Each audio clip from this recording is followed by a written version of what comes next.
Hi, welcome back to another hour with Crowder with me, your host Crowder. Like, share, subscribe, and comment. And if you're already a subscriber, go ahead, ding the bell so that you can get all of my latest podcasts every Tuesday or Wednesday, at that matter of fact. What's up, you guys? What are you doing? Where you at? How you feeling? I am happy to be back. Happy to have gotten my mind clear. Mental health is real. Go get you some.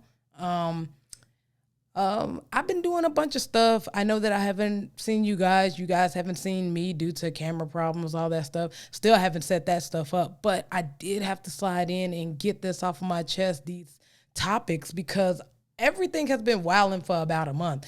Myself, I have been looking into therapists, trying to get that together because mental health is real. And it's Mental Awareness Month, isn't it? Yeah, I think so. Been looking at some land, getting that together. I am proud to say that I have found 3 lands that I have made offers on, and I am waiting for those offers to come back. So super happy about that. Just have been clearing my head, trying to get some things out the way, trying to get my life together, all of that great stuff. And I'm up on the up and up. I hope you guys are too. Let's go ahead and get off into some of the topics. So Daniela Brigoli, that's her name. So Daniela Brigoli, aka the Catch Me Outside girl, recently just posted her paid off house and how much she makes on OnlyFans. And I'm not mad at it, man. I ain't mad at it. These kids these days are making some guap without even going to college, and I'm not mad at it. I wish I had the skills that they had when I was 19. But yeah, she's 19-year-old, and she came up off of like a catchphrase, which is "Catch me outside." How about that? I can't believe she got famous off that shit, bro. But you know, I feel like we should put some respect on her name, because you know, she's 19 and she's doing it big, and here I am, 32 years old, still driving trucks and trying to make as much as she is in just one year, and I haven't even gotten to that. But yeah, we should put some respect on her name for sure. But my antennas did come up when I seen this story, because when I realized that she had barely turned 18 and already had over 1 million subscribers, and you know, you could bet your bottom dollar that the majority of those subscribers were older men, you know, way older, like old enough to be her daddy type shit, you know? And since we know that, I feel that it's safe to say that all of these older men were just waiting for this poor young girl to turn fucking 18. Yeah. She turned 18 February 2021. So March, so the 26th of March 2021, 6 days after her 18th birthday. That's when she officially joined OnlyFans. And after that, she had 1 million subscribers. Crazy. But this is a common thing that is and has been practiced in society with men, and hell, even some women. They will fantasize about them when they're just about around the age of 18, and will say a little slick shit like, "You gonna be fine when you grow up," or "You gonna have to beat him off with a broom when he get older." You know, the constant exaggeration of their features during the stages of puberty. The always asking, "Do you got a little boyfriend yet?" Or "You got a little girlfriend yet?" And then follow it up with, "If I was 20 years younger," you know, that comment. Ladies and gentlemen, I'm just here to say, everybody sit down.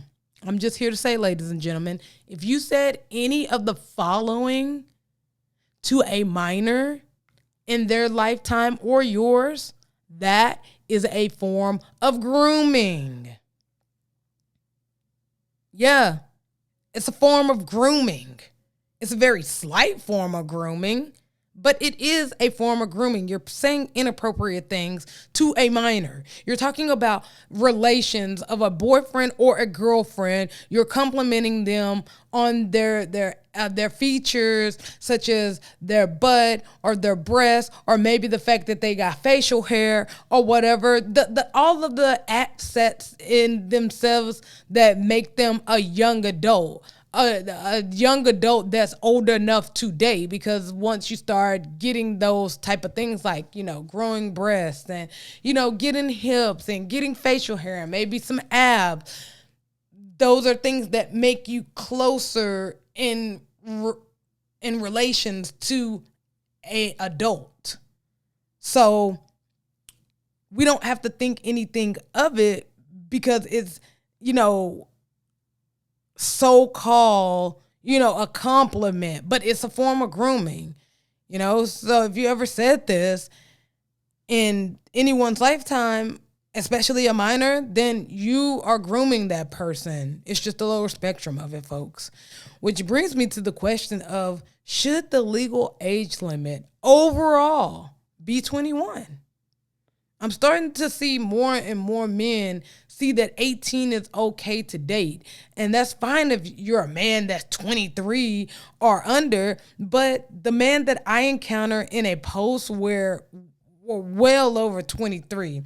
I had last week or the week before last, my girl had posted this news about Danielle Bregoli, about how she had an OnlyFans and how she was 18, and all the men just came out of the fucking woodworks with this one and saying, oh, you're trying to dig up something that's not a problem. She's 18. She's old. She's 18. She's old enough, blase. And that really low key kind of disgusted me, because the men that were on this post were well over 23 years old. Remember, she's only 18. She barely just turned 18 last year. So what is she, coming up on 22 or already turned 22? And these guys are well over 23. So that kind of disgusted me a little bit. And they was just defending the fact that, this girl is old enough at 18 or 19. And, sorry, I had to clear my throat a little bit. And the fact that these guys could be this girl's daddy, and that was old enough that could be her daddy, is looking at her in a sexual way. And they're looking at her in a sexual way because guess what? It's legal. And I just think that that's wrong, because we already know that just because something is legal doesn't make it right. Now, when we talk about what's lawful, that doesn't mean that it's always morally right. For instance, it was lawful to have slaves, but was it morally right? No. So yes, her being 18 and making an OnlyFans account is lawfully right. But is it morally right as a man or a woman to be buying a subscription to her page? No, it's not. I've been saying this for a long time now. They have been trying to slide pedophilia in for a long time now. And when Daniela's subscription base will be the reason that it will soon be legal. Because there'll always be a man or a woman out there that's willing to compromise on age, willing to compromise on the fact that, well, they're 18, 19, willing to compromise on the fact that, well, it's legal. Just because it's legal does not make it right. And the fact that majority of her, just the fact that she got 1 million subscribers 6 days after being 18, it's crazy all on its own. But the fact that we can almost bet that most of those men are old enough to be her dad, and it's just fantasizing about a younger girl, is crazy to me. I think it should be 21. Like, back to my point though. Between the trans and the gay laws blurring and crossing the lines into children's rights, because they've been trying to slide this pedophilia stuff in here for a very long time, just bits and pieces. They'll slide it in with, little TV shows, and they'll slide it in with the gay community, and they'll slide it in with the trans community, and they slide it in with Greek Roman mythology, and they'll slide it in with the Bible. And because they slide it in with those things, we think that it's okay because it's under the guise of a group that's already marginalized. So because that group, whether it's gay community, trans community, the Christians, whatever group it may be that's marginalized, they slide it in under the guise of that group, and then they bully people because anytime you say, hey, that's not right what they're doing, you're not focusing on the fact that they're gay or they're trans or they're a Christian or whatever. You're focusing on the fact that they're doing something wrong, but they'll bully you into thinking that you're wrong for calling it out because you're doing it to a gay person or a trans person or a Christian or whatever. You know, so between the trans and the gay laws blurring and crossing the lines into children's rights, we will soon see laws being passed to not only protect pedophiles, but also give them consent to the children to make their own decisions of what they want to do. So we've been seeing this whole trend of allowing your kids to do what they want to do. You know, your kids know what's right for them. Kids know that they're gay when they're younger. Kids know that they're trans when they're younger. Kids know what they want to wear. You've seen that trend going on around. You know, why do you think that they were so heavy on the Zaya Wade welcoming? You know, her coming out. And by all means, you know, do your thing, Wade family. You know, I'm not in a position to judge because I'm gay myself. I'm a gay male presenting, masculine presenting woman myself. So the problem isn't that, you know, this kid is coming out as trans or gay or whatever it is with, you know, any kid. It's the fact that they're sliding in low-key pedophilia. And let me just tell you why. Because a lot of people let that picture of Zaya and the boyfriend kissing, that went over y'all head. Y'all was arguing over that pic for the wrong reason. It turned into a straight versus LGBT conversation or argument or debate, as you will, when the picture was really about pedophilia. Let's just think logically. Let's just think about it. We seen a 14-year-old boy kissing another boy, and it was praised by so many adults. And I know that it was only praised in support of Zaya for coming out as trans, but that was the test. The test to see how far the government can push pedophilia out to the public without complaint. You know, y'all already let the first test go unchecked, which was shows like Degrassi and Zoe 101 and y'all favorite show that y'all just was blowing the internet up over, Euphoria. All of these shows, if you watched it, was low-key about pedophilia. Because all of these shows that are kid shows with adult themes are tests to see if you're going to let pedophilia seep out of the crack. And congratulations. Y'all all did. Y'all all couldn't stop talking about Euphoria when it came out with Zendaya or whatever her name is. That's why I didn't watch that shit. Because when I first watched it, you know, it was some weird stuff going in there. You got a teenager on hard drugs, not just smoking a little bit of weed and drinking. She doing hard drugs. She doing pills. You know, I didn't even get into pills until I was like 17 or 18. Here this bitch is. She in like the 9th grade doing pills. That's crazy. Anyways, you know, you had, you know, y'all couldn't stop talking about Euphoria. Then you let your kids watch that Zoe 101, and then I'll take it back to Degrassi. That was the days of my era. I was watching Degrassi when Drake was in the wheelchair. Yeah. So we all all generation of parents, because I just named 3 generations. I named the older generation, which is me. I named, the kid generation on Disney, which is the Zoe 101. They be kissing and doing all type of things up in there, having adult jokes in there. And Euphoria. That shouldn't have never been even themed as a kid show. It was like the raunchier version of Degrassi.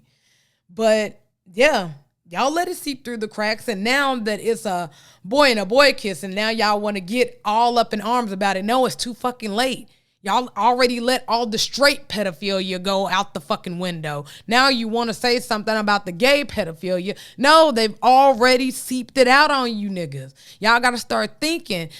I'm sorry, but if you're out there watching any of these adult-themed kid shows, stop, because you're a part of the problem.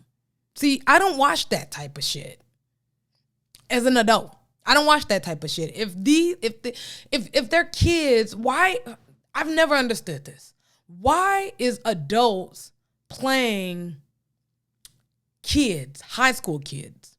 Why are 23-year-olds playing what's supposedly supposed to be a 16-year-old? Have you ever thought about that? It's plenty of 16-year-olds out there that are actors and actresses, but they'll go get a 23-year-old to play it. Have you ever thought about that? Could it be because they are doing shit that kids aren't supposed to be fucking doing? Yeah. Maybe it's because the parents of these young actresses and young actors are like, no, my kid isn't doing that. So they have to go ahead and get an adult to play it, because all of this stuff is, if they let a kid do it, then they're low-key displaying pornography. When Zendaya and that trans girl in Euphoria was having sex every day, if they would have got a 16-year-old and a 17-year-old to do that scene, that's pedophilia. So why is it okay that now, because it's adults playing kids, that it's okay? See, we got to start thinking logically with this stuff, y'all. They setting up the stage. They're testing us, bro. And if that's not bad enough, here's another story that I looked into. Let me go to it real quick. Here we go. This is from the New York Post. Fictosexual. Man married hologram bride, but now struggles to bond with her. While Kondo acknowledges his relationship might be odd, he understands Maiku isn't a real person. It doesn't change his feelings for her. Since falling in love with her in 2008, Kondo was finally able to interact with Maiku for the first time in 2017, thanks to Gatebox, a $1,300 machine that allowed device owners to interact with characters via hologram and even unofficially married them. So, yeah, here's this weird character falling in love with a cartoon character. One of those Chinese cartoon characters or whatever. And I heard from somebody that this hologram is supposedly supposed to be 16 years old. So he did all of this when this character inside of this character in this cartoon is 16. He married her, made a hologram of her, and married her. That's pedophilia, folks. That's pedophilia. So now you can see that, that they've cornered us either way. If it takes too long for the real world to catch on to the pedo behavior, then creeps can go into the metaverse and fulfill their desires of being with a minor by making a fucking hologram of them and marrying them and trapping them in the age that they're supposed to be at, or the desired age of the pedophile. That's what it's all leading up to, y'all. The fact that they don't want to hide it anymore. They want the alpha and the beta structure of Greek Roman to come back in effect. And they want you to accept it without an uproar. Now, with that being said, I do believe in freedom of choice. So at this point, I've come to the conclusion that everybody ain't coming. Let me just say that again. Like, at some point, we have to understand that everybody is not coming with us in this journey to take down the government and bestow the righteousness of the world back. And I'm not saying righteousness as in the Bible. I'm talking about righteousness as in you not hurting yourselves, others, kids, animals, the disabled, women, or men. You're not hurting anybody with your decision, which pedophilia hurts the child. But at some point, we have to understand that everybody ain't uproused about what's going on in the world, and everybody ain't coming. Everybody isn't going to rebel because some people want this to come to the forefront. And us as people that don't agree with this have to let them suffer at the hands of their own decisions. I'm tired of going back and forth with people that don't peep the play of what's happening because they're wasting our fucking time, you guys. The government is tying all the loose ends to create a one world government, and we're wasting time arguing about LGBTQ rights, trans rights, man versus woman, boy versus girl, Democrat versus Republican, white versus black. We keep going in a circle with all of this shit, and it's not getting us nowhere while the people at the top are looking down at us like, ha, good. And they're behind the scenes making laws, so by the time we look up and figure out that they done made pedophilia a thing, they done made, taking care of your kids and making sure that they safe a crime. They done made implanting anything inside of your body legal. We're going to look up after arguing with each other about every damn thing and figure out that they done made all these laws behind our damn back. So that's all I have to really say about that. I hope that we can all come together and figure it out, but I don't doubt it, man. I doubt it. I doubt that we're gonna have enough time to do that. So what I suggest everybody do is take like-minded people and keep pushing. And the ones that peep the play late, hopefully your group is in the range of them so that they can catch up. But don't stop and keep arguing about petty ass shit. People are too blind to peep the play. So keep them where they at and let the government control their ass. And you and the like-minded people that think like you, y'all keep pushing forward. Now, I do want to talk about this Roe versus Wade thing. It's kind of crazy because I didn't expect this. So earlier this week, Roe versus Wade was overturned by the Supreme Court. And like I said, it's kind of crazy because for a person like me that is against abortion, I still think that it's an overreach for the government to decide if you can or cannot get an abortion. So what I'm beginning to see here is a domino effect that I didn't realize was going to happen when I said this clip from one of my episodes right here. I'm all for pro-choice. I'm for pro-choice like Spring or Distill, Kroger's or Walmart, chicken or beef. Those are the things that don't even kill nothing. But when your choice comes down to killing something, that's where I have a problem, bruh. And I feel myself getting angry because I see these pro-choice people playing semantics, employees on the black community, and all of this other stuff. And it's not right. My thing is, if you're pro-choice, pick a better choice. Pick a better choice. Because I don't see killing something, because your choice is killing someone. Mm-hmm. The choice that you made have killed someone. So pick a better choice. Why not the choice of choosing a condom? See, that crazy rhetoric that I was spewing, which is kind of crazy. I mean, but hear me out. That was before I understood how bills and laws worked. So I am going to have to backpedal from what I said in that clip.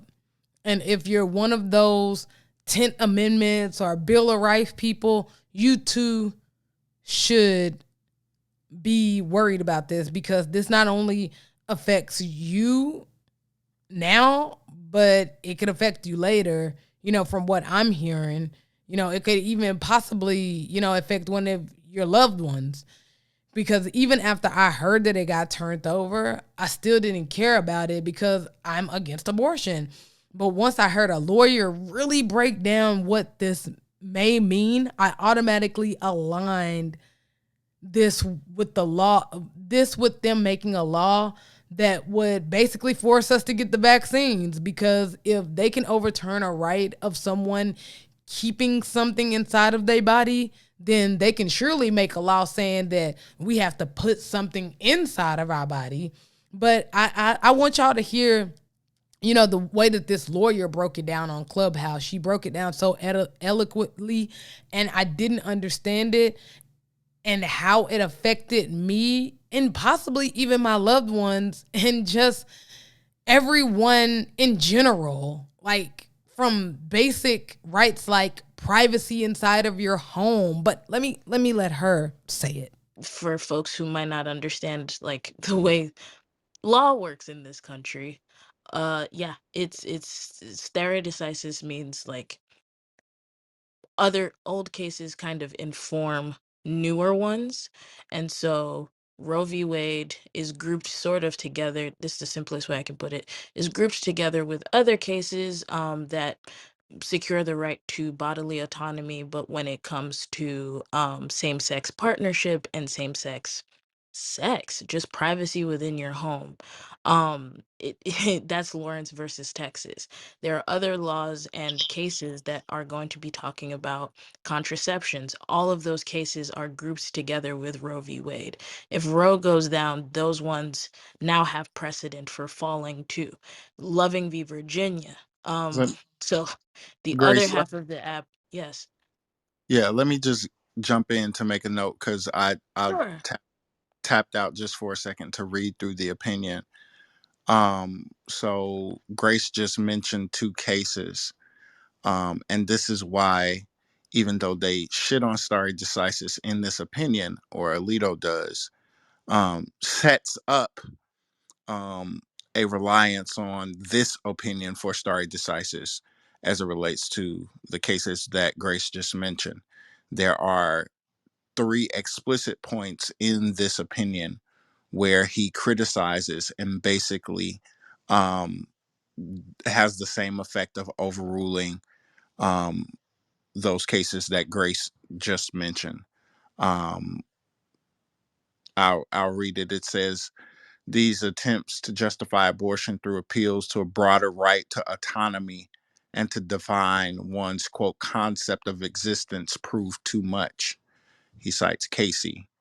Those criteria at a high level of generality could license fundamental rights to illicit drug use, prostitution, and the like.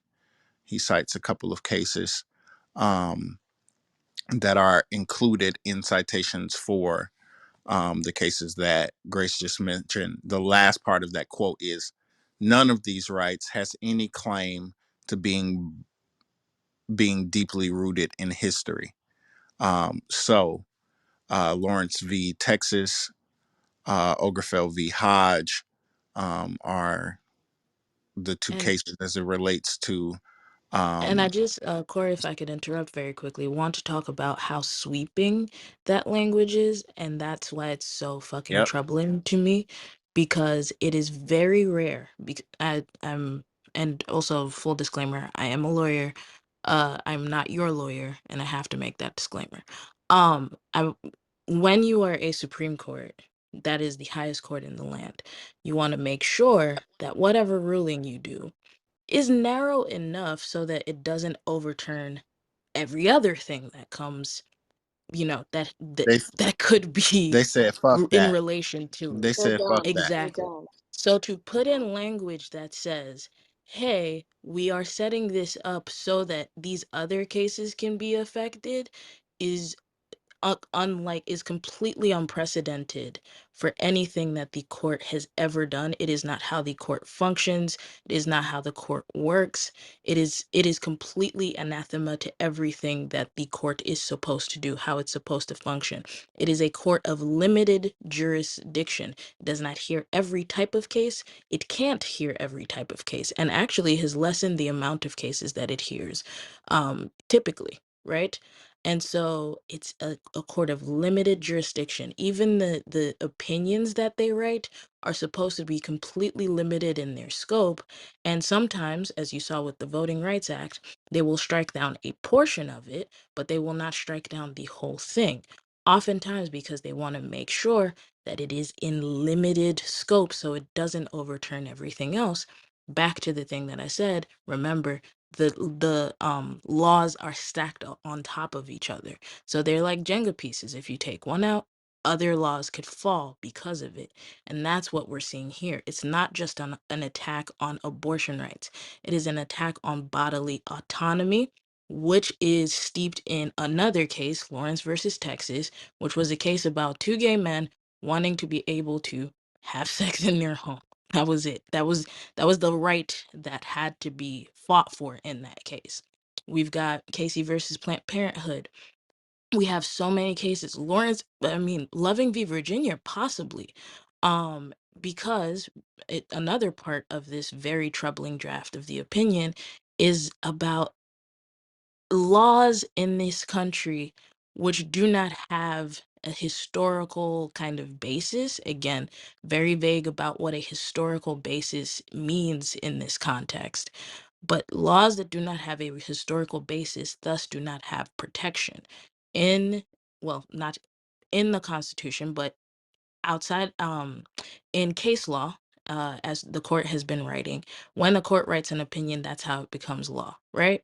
So over time, we've had case law that has secured certain things that we know as unenumerated rights. They're unenumerated because they weren't written in the Constitution, but we're reading in between the lines of the spirit of the Constitution.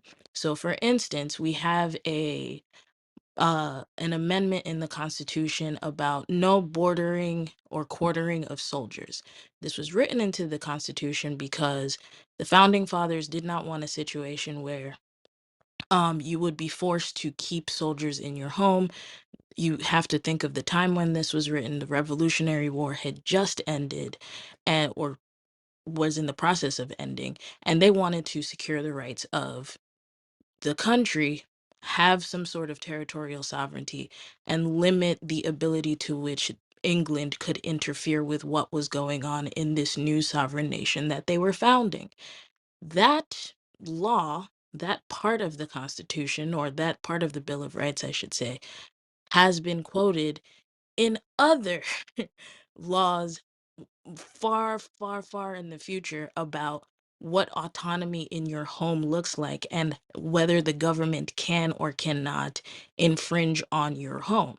That's how kind of lawmaking in this country works, through the judicial system. And so for them to actually leave the door open to say, fuck all these other unenumerated rights that we, the courts previous, have found, is so troubling. And no, I'm not being dramatic, is incredibly troubling. The other half of the app that tells black women they ain't shit every day and that they, they date white women for these reasons, they too should be concerned, because Loving v. Virginia is possibly on the table because of this. I think Does we it might mean be now safe. that We Mhm. might be safe because Clarence Thomas got a white wife. So shout out to that. Possibly, but like, is slavery, like, could slavery then be legalized again? Because Trump made an attack on the 13th Amendment. So as you can hear in that clip, she's talking about more than just Roe versus Wade. She's talking about, Casey versus Planned Parenthood, which is the right to have an abortion without the consent of your husband, a doctor, or parents. And that sounds, like a horrible thing to get rid of, but it's the one that I came across looking into this law that kind of had me like, okay, that kind of is creeping me out a little bit. Why is it that they're doing that? And let me read it real quick. So it's the medical emergency definition, because we have to understand that they're trying to get rid of abortion altogether with no stipulations. If you get pregnant, you're up shit creek. So this is a piece, just a clause inside of the Casey versus Planned Parenthood Act, which this could, like you heard her say in the clip, this could affect this law as well. So it's 320 medical emergency definition. So defining a medical emergency as that condition which, on the basis of a physician good faith clinical judgment, so complications, the medical conditions of a pregnant woman as to necessitate the immediate abortion of her pregnancy to avert her death, or for which a delay will create serious risk or subsequential and irreversible impairment of a major bodily function. So basically they're saying that we don't care if this happens to you, if we're gonna lose you, if you're gonna die, if you're gonna have major complications after this, we don't care nothing about that. You're gonna have the baby, because guess what? It's illegal for you to abort it. That is one of the things that I was kind of like, wow, this affects that too. So I guess let me clear it up. So basically, your wife, your daughter, or your sister could have to make the decision of killing themselves or the child. But with the Roe versus Wade being overturned and that potentially affecting Planned Parenthood versus Casey, that law of Casey versus Planned Parenthood is affected by the Roe versus Wade being overturned. So now that doesn't exist. That abortion law of that clause in Casey versus Planned Parenthood, that goes away. If I don't think that I said it good enough, but I think that she explained it well enough for the both of us. And so now me, as the person against abortion, I'm sorry, I would have to pick myself over the unborn child, solely because who's going to take care of the child if I was like a rape victim and I didn't know the dad? Because we have to understand that abortion is legal in this world now. Illegal in this world now. If abortion is illegal in this world now, without any clause or stipulations to get an abortion, that means that I could be a rape victim. Or the dad could just decide that he just wants to dip out, and then who takes care of that baby if I have complications on the table and the dad doesn't want to be around and I was a rape victim, so I don't know the dad. And then I don't have the chance to abort it. So it's like, who do I give that responsibility to? My family? Should I give them that responsibility knowing that I'm going to be dead because I'm having complications on the table and I can't abort the baby to save myself?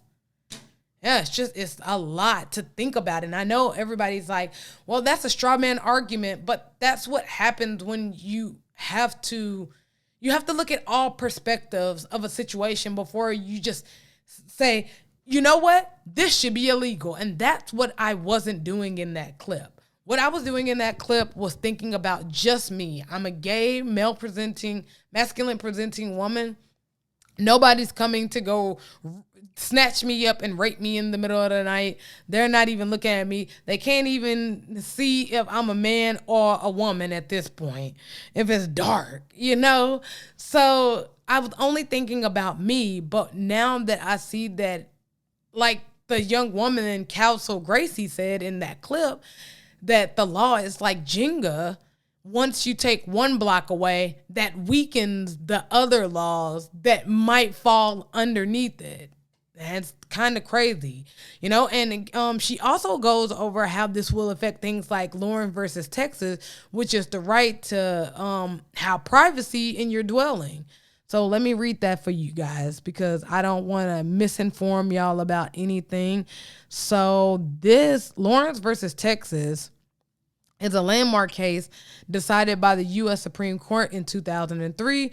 The court held that a Texas statute criminalizing inmate intimacy and consensual sexual conduct was a violation of due process clause. This statute at issue originally criminalized any oral or anal sexual activity. However, it was rewritten to apply only to homosexuality conduct. Lambda legal representatives, the defendant, their goal was to not only challenge the Texas statute, but also all 13 laws still enforceable in states. So a little bit down, I'm not going to read that whole thing. You guys can pause it and read it for yourselves. I will have it in there. And so it's just this one little part right here that I want to read. Liberty protects the person from unwarranted government intrusions into a dwelling or other private places. In our tradition, the state is not omnipresent in the home, and there are other spheres of our lives and existence outside the home where the state should not be a prominent presence. Freedom extends beyond spatial bounds, whatever that is. Liberty presumes as a autonomy of self that includes freedom of thought, belief, expression, and certain intimate conduct. The instant case involves liberty of a person both in its spatial and more transcendent dimensions. So basically, the privacy of being in your home and doing what the fuck you want to without the government being intrusive and basically being the government inside your damn house, basically. I don't know why the law has to be so drawn out and long, bro. It's like, that's the thing that gets on my nerves. Let's write a law for that. Make law more simpler for the common folks. Y'all all know we out here reading at third grade level anyways, man. Anyways, so now, since I read that, let's just think, because the surface level of that law is, it was written for two gay people that wanted to be themselves inside of their home and have sex, and the law was infringing on that because it was illegal. Now, let's go a little bit deeper because, you know, we have to go a little bit deeper here on An Hour with Crowder. Take away the gay in the situation and just say two people. Now, take away the fact that they wanted to have sex and privacy and be themselves in their home. So after you take out all of those things, you just get two people that wanted privacy in their home. Once you take out the gay and once you take out the fact that they wanted to have sex, these are just two people that wanted privacy in their home. So that tells you that this is a direct hit on our privacy, whether you gay, straight, man, woman, boy, girl, Republican, Democrat. Put all that stuff out of your mind. It's just two people that wanted privacy. And when you take away Roe versus Wade, then that potentially affects Lawrence versus Texas, because that whole law was won off the fact that people should have privacy, the right to be themselves and have privacy inside of their home. So this is a direct hit on privacy that you will not be allowed anymore inside of your own home. So you know how you got rules outside and you can't just say whatever you want to and do whatever you want to and walk around naked? Because I know a lot of you nasty nasty niggas like to walk around in your house butt ass naked all the time. What if the government say it's illegal to walk around naked inside your house? Clothes now. Got to put on clothes. Yeah. And all of you big brother 9/11, the computer and the TV and the washing machine is listening to me and watching me ass niggas. Y'all need to be more worried about this as well too. Because now the electronics ain't even got to spy on your ass no more. The government or the police or the army or whoever can just walk up inside of your house.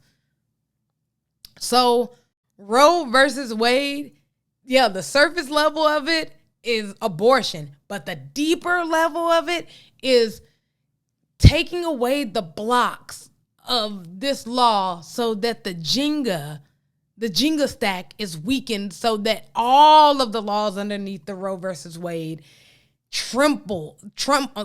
breaks down. So there's 2 laws that might be affected. And those 2 laws, everybody should be worried about, because whether you're a Democrat or a Republican, white, black, libertarian, or conservative, these are going to affect you in some type of way, whether it be the past, present, or the future. And to make matters worse, they're trying to make voting mandatory. Let me go to this article real quick and put y'all up on game with the whole the voting thing. I got this from Fox 49. I don't even know where that is. New bill would require Americans to vote in elections or face penalties. People could be fined for not voting in general elections if a bill recently introduced into Congress becomes law. The Civic Duty to Vote Act was introduced to the House of Representatives on Monday. The bill is written by Representative John Larson. The bill's goal is to require each eligible citizen to appear to vote in each regularly scheduled general election for federal office. To be eligible citizen, a person has to be registered to vote for an up-and-coming election. If any eligible citizen is found to have not voted in the general election, a $20 civil money penalty will be assessed to these individuals. So, yeah, there you go, folks. They're trying to make voting mandatory. So, for one, I think that it's important for everyone to be involved in politics, whether you're talking about them or you're actually making the steps or you're just giving your take on them every single day. It's important for us to, in some type of way, be involved. But I think more so at the local level. Voting in the presidential elections has never done anything for us as a whole. And if you know anything about politics, you know that they have very little power. Like the presidents, they have very little power without the backing of the Congress behind them. And the power that they do have, they never use it for us Black Americans anyways. You know, like all of those executive orders that Biden kept signing for every other group except us. You know, that's the power that they do have, but they never use it for us. So, yeah, those elections aren't important. Vote locally. My only take on this one is that I don't see that this is a bad thing because, like I said, we do need to be involved in politics, but I don't like the fact that they're trying to force us into doing it. You know, and if we don't do it, then there's a punishable fine. Where's the freedom in that? You know, we always walk around as Americans, talk about freedom, but I should have the freedom to not vote if I don't want to. What if nothing up there tickles my fancy? You know, I always talking about politics as apples and oranges. Well, guess what? Me in real life do not like apples or oranges. So most of the time, if there's an apple and an orange and someone offers me an apple or an orange, I just turn both of them down. I don't just pick the apple because it's the lesser of the two nasties. I just don't pick either one of them, and that's how we should be doing politics. If there's someone up there that you that you really don't like, neither one of them tickles your fancy, then you just shouldn't pick. You should just wait till the next 4 years or 8 years or whenever they're going to be up out of office and you can vote again. I also find it very funny that the rhetoric for Black Americans for about 4 years now has been hold your vote, things like no tangibles, no votes, and, rhetoric of that sort. And now all of a sudden they want to enforce voting. I really feel like they're trying to cover their tracks about how many of Black Americans there really are, that's voting, because voting would show how many of us it really is. As in both parties, both parties are at this point just scrambling. They're scrambling to keep the Black voters coming out, to keep them afloat. Democrats, they need the vote, and Republicans, they want the votes. As I can see, this is just a custody battle for votes, for the Black American votes at that. And another theory that I had came across with this mandatory vote is that they want to keep up this fight that we have every year when it comes to voting and elections and stuff like that. They have realized that we're waking up to a lot of the BS, and have noticed that whether we vote Democrat or Republican, that they're still going to screw us either way. So we aren't as worried about politics as we were back in the day. We're getting more into the capitalist game. We're getting more into owning businesses and homeschooling and trying to figure out how to separate ourselves from government. And they're trying to pull us back in with the vote, because essentially voting is really just putting in your ballot for your next slave master. Because you really don't need nobody how to govern your life. You don't need that, essentially. But here they are, forcing you to put in a ballot. What if I don't want either one of those? What if both of y'all are not proposing anything that I don't want? So now I'm forced to do it for every single election that I didn't vote on. Now I have to pay $20. And for a person like me that don't vote at all, shit, that's an extra $100 or $150 a year just off of me not voting all by myself. So I feel like that's another way to, gather up more money from the American people as well. And the last thing that I've realized about politics since, all of this stuff with Roe versus Wade and the California reparation thing and just everything with the government this year, but especially with this Roe versus Wade overturn, that I've noticed about politics in general is that they will strategically put the best of the bill on both sides of the party and watch us fight about the surface level issue, or watch us contradict ourselves and trying to defend the part that we like about a bill. So here's the example. The Roe versus Wade bill is predominantly about abortion rights at the surface level for women. At the surface level, this is about abortion rights. So where the dilemma comes in at is if you're a person that's a pro-lifer, and you happen to think a little bit deeper inside the bill, you start to realize that this bill is really about rights over your body. And what were we all just fighting about 2 years ago? We was fighting about COVID, about having the right over our body to not take a shot. Isn't that a right over your body, not to get it or to get it, regardless of if people, want you to get it or not?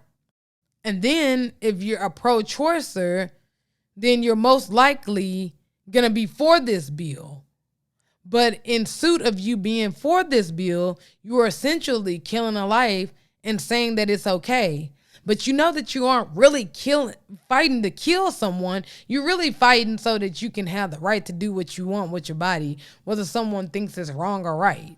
Just like the people that are pro-lifers that just last year decided that, no, I'm not going to put this shot into my body and I'm okay. I don't have to take it.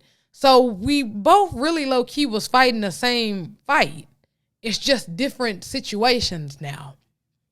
So peep how the government took the bill and played us against each other. The left looks like baby killers, but is really fighting for the right to control their body. And the right is fighting to save a life, but looks like they're trying to control someone's body to do so. Yeah, it's all a fucking game. It's all a game. All of it. So With that being said, I'm just going to have to go ahead and get on up out of here. I really enjoyed talking to you guys today. I plan on doing it next week. I got to figure out some more stuff with this camera. Hopefully that'll be up next week. And I am going to see you guys later. But before I go, y'all make sure to go to my Instagram and Albert Crowder. My Facebook, I'm banned on that hoe once again for 30 days. But I think y'all can still go to my an Albert Crowder fan page and check out the clips and everything there. Go to my Twitter, which is Crowder the Great. Go to my TikTok, which is also an hour with Crowder. You guys have a nice day and a nice night and a nice life. Bye.